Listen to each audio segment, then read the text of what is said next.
We'll guide you through how to see your subscribers on YouTube Mobile. If you find this useful, then consider subscribing and liking the video. It's interesting to be able to see and check your subscribers on YouTube. You can actually go and follow this on a computer as well. We are keeping this broad. We are doing it on a mobile though, but you can still go and apply it. So we're going to guide you through this step by step.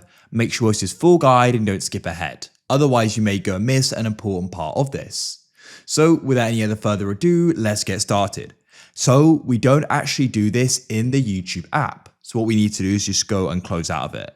We're going to be using a web browser. So on an iPhone, you can use Safari, and Android, you can use Chrome, but you can use different browsers as well.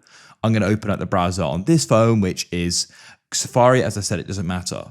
Now you can go and tap on the address bar in Safari. That's at the bottom, because at the moment it says google.com. On other browsers, it may be at the top. Now you need to go and type in studio.youtube.com. We can then go and press go. Now you may go and get prompted to go and sign in here. So you can go and press continue to studio in this case, and you then may get prompted to go and sign in if you aren't already. And here we are.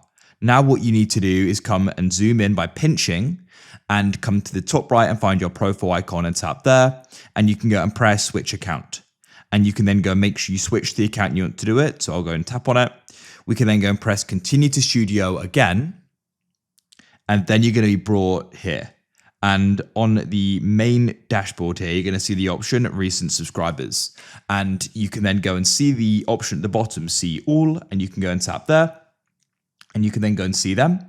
You are only going to be able to go and see users who've made their subscriptions public. So you can go and see the channel, you can see when they subscribed, and you're going to go and see their subscriber count. And you can also go and choose the time frame in the top right. So at the moment it's set to lifetime, but you could go and set that to last 7 days, 28, 90, and last 365.